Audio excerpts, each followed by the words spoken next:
So, hi guys! Good day po pala, everyone. First of all, I wanted to introduce myself to you. I'm Ashley Nicole Abragan, a grade 12 STEM student at MODGA. As for today, I will be sharing to you the information about Philippine issues. It's a traffic congestion in Metro Manila. This only for educational purposes only for my Media Information Literacy or MIL class with Mr. Jong Rabang. And I've chosen to present on a critical issue affecting millions of Filipinos. This will be the severe traffic congestion plaguing in Metro Manila. This presentation will explore the root causes of this problem and its wide-ranging consequences and potential solutions for a more efficient and livable city. And guys, I hope you find this lesson insightful and I appreciate your feedback and insight. So please feel free to comment down below your thoughts and about your thoughts and opinion after this presentation. So let's proceed with the topic. Traffic congestion in Metro Manila. The problem and its causes. Metro Manila's traffic congestion is not simply an inconvenience. It's a crisis. Guys, it's a crisis. Crisis po. Yun. Crisis pala, sorry. Crisis. Ano ba? Crisis, sorry. Napopobo na naman ako.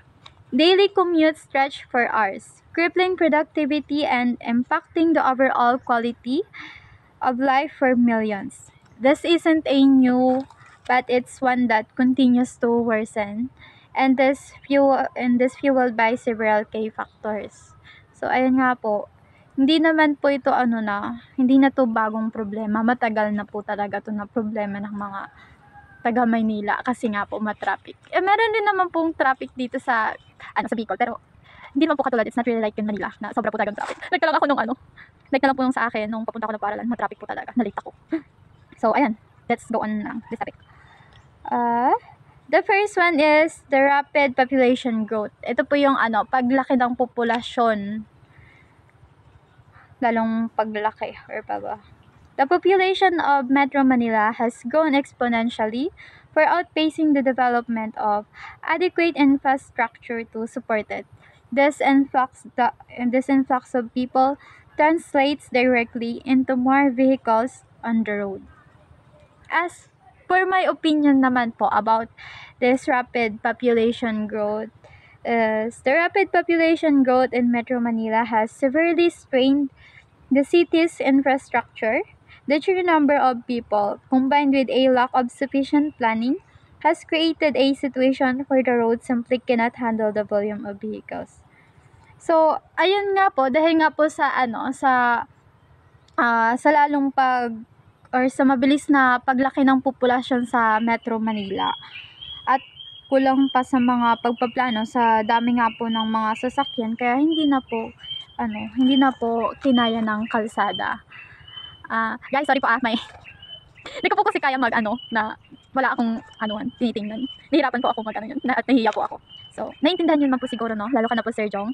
Sorry po, first time ko lang po kasi itong ng ganito. So, the second one is inadequate public transportation. The existing public transportation system, while undergoing improvements, is still insufficient to meet the demands of the city's massive population. Many are forced to rely on private vehicles, exacerbating the congestion. As for me, I believe naman po na the inadequate public transportation system is a major contributor to the problem. And the lack of reliable and efficient public transit forces many people to rely on their own cars, which only exacerbates the congestion. Improving public transport is crucial also. And ayun nga po, dahil dito sa pangunahin nating problema sa transportasyon at sikip na daloy ng tropiko, napakahalaga po talaga na meron tayong pampublikong transportasyon. As for the third one is for urban planning naman po.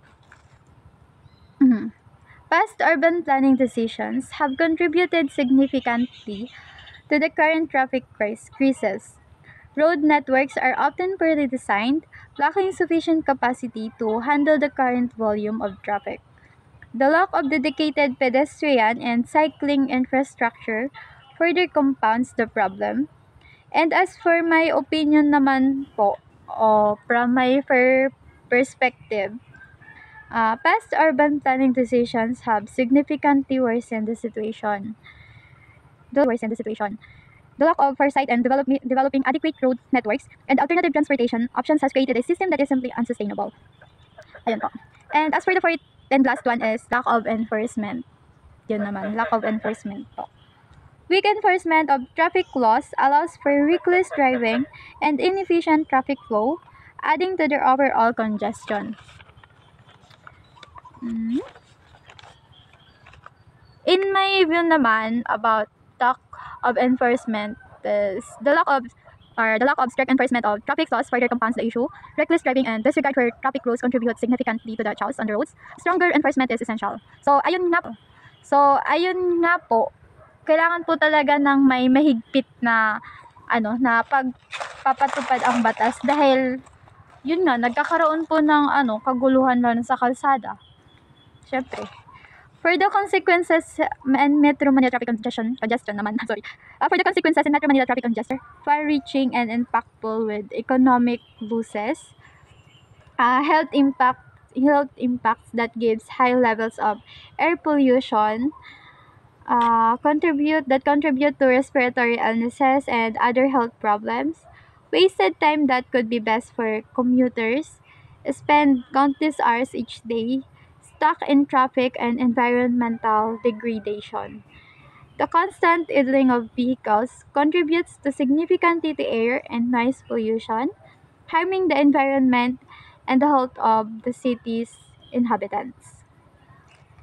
Yeah, so ayan po yung consequences ng Metro Manila. As for the conclusion naman, the traffic congestion in Metro Manila is a complex issue with far-reaching consequences. Addressing this challenge requires a comprehensive and sustained effort involving improved infrastructure, enhance public transportation, stricter enforcement of traffic laws, and a shift in public attitudes towards transportation. It's time for collaborative action to create a more livable and efficient for Metro Manila for all. Only through a concerted and long-term commitment can we hope to alleviate this critical problem and build a better future for the city.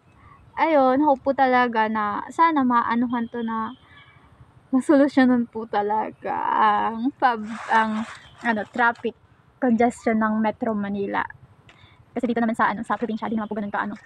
So ayun po, thank you for listening and bye-bye. Pagpasensyahan nyo na po Sir, pasensya na. Bye.